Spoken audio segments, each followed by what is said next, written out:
It was a small decision, barely worth a second thought. But that tiny investing mistake ended up costing me thousands of dollars. I didn't lose it all at once. It slipped away slowly, almost invisibly. The worst part?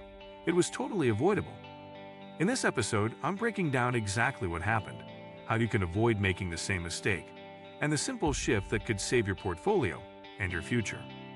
Today we will talk about how one tiny investing mistake cost me thousands.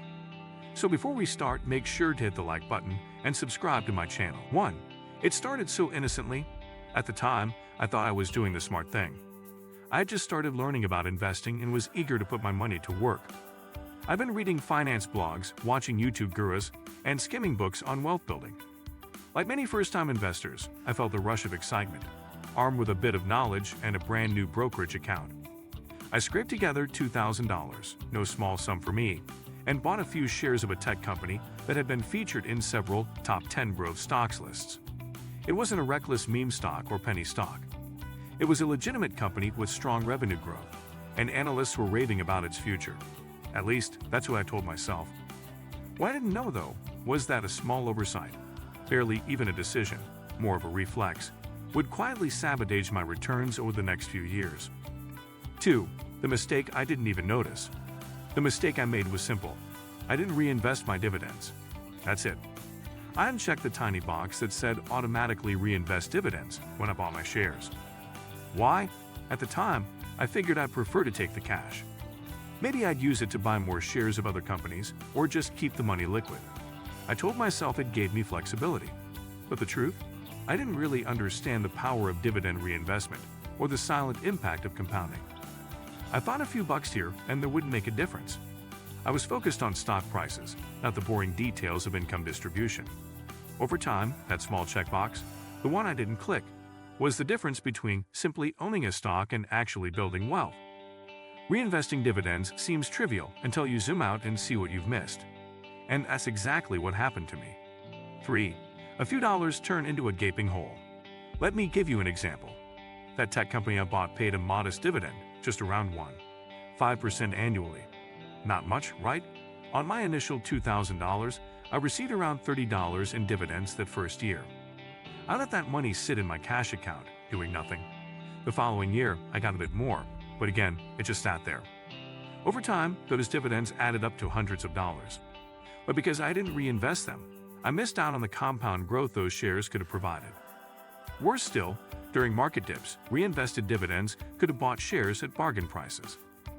Had I opted into a dividend reinvestment plan, DRIP, those small chunks of cash would have been quietly buying fractional shares, slowly increasing my holdings without any additional effort or money from me. The lost opportunity wasn't obvious until I ran the numbers years later, and that's when the full cost of my mistake hit. 4. The real math behind it. I decided to calculate how much that mistake cost me. Let's say I had invested $2,000 in that stock and reinvested every dividend for 5 years, assuming a 5% dividend and an 8% annual return, which includes price appreciation. My investment could have grown to around $2,950. Not life-changing, but not bad. Without reinvestment, however, it only reached about $2,780. That's a $170 difference over 5 years. But here's the kicker. If I had invested $2,000 every year and ignored reinvestment for 20 years, I'd miss out on over $7,000 in gains just from dividends not being reinvested. That's money I didn't lose in a crash or bad trade. It just slowly leaked away while I wasn't looking. Multiply that across other investments or a whole portfolio, and the cost becomes enormous. A few percentage points can mean thousands or hundreds of thousands over a lifetime. 5. Why it happens to so many people. The crazy part is, this isn't an unusual story. It happens to millions of investors, especially beginners. Some platforms don't default to reinvestment. Others make it hard to opt in. And psychologically, we tend to ignore small amounts like a $5 dividend. We focus on price action, big moves, and news cycles. But investing success often lies in the unsexy habits, like automatically reinvesting dividends, regularly contributing to your account, or rebalancing. In my case, I simply didn't know better. I thought investing was about buying low and selling high, not slow accumulation through incremental growth. Wall Street doesn't help either. It promotes speculation, not patience. You rarely hear anyone brag about their reinvested dividends. But over decades, that's where the real magic happens. The lesson? Don't underestimate small decisions. Tiny habits compound.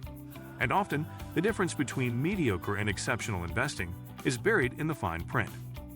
6. What I should have done. Looking back, the fix was laughably easy. Just enable dividend reinvestment when I bought the stock. It would have cost me nothing. No fees, no manual trades, no thinking. And yet, I didn't do it. What I should have done, especially as a beginner, was stick to a diversified index fund, enable automatic contributions, and reinvest all dividends. That alone would put me years ahead financially. It's not about picking the best stock or timing the perfect entry. It's about building a simple system that works without your constant involvement. The earlier you automate good decisions, the less you'll pay for small mistakes. I learned this too late, but the insight changed how I invest. Now, every single position I own is set to reinvest, and every dividend is an opportunity to quietly expand my ownership without me lifting a finger. It's boring, it's consistent, and it works. 7. What I do differently now. Since realizing the cost of my mistake, I've overhauled how I approach investing. First, I moved most of my money into low-cost index funds with automatic dividend reinvestment. I also set up monthly contributions, no matter what the market's doing. These days, I rarely check prices. I track my time in the market, not market timing. And perhaps most importantly, I've learned to value small, steady wins over big, risky bets. That shift in mindset, from trying to beat the market to building consistent habits, has had a profound impact. I now view dividends not as payouts, but as ownership extensions. They're my investments buying more investments. It's the ultimate virtuous cycle, and it all starts with a decision I once ignored. I don't dwell on the money I lost, I just make sure it doesn't happen again. Every investor has blind spots. What matters is whether we correct them in time. 8. The bigger lesson. At its core, this story isn't just about dividends. It's about how tiny decisions shape long-term results. Whether it's skipping a contribution, chasing a stock tip, or forgetting to check one box, small choices often become big regrets. That's the uncomfortable truth of personal finance. Most people don't go broke from one huge mistake. They bleed money slowly through forgotten fees, poor habits, and missed opportunities. The good news? The reverse is also true. Small wins, automatic reinvestment, regular deposits, low fees, compound into life-changing wealth. That's why I now obsess over process, not performance. I don't need to beat the market. I just need to consistently own it, stay invested, and let the math work for me. You don't need to be perfect, but you do need to be deliberate. The earlier you start doing the right small things, the less painful your investing journey will be. If you like this video and would like to see more like it, please give it the thumbs up. Leave a comment and click the button to subscribe.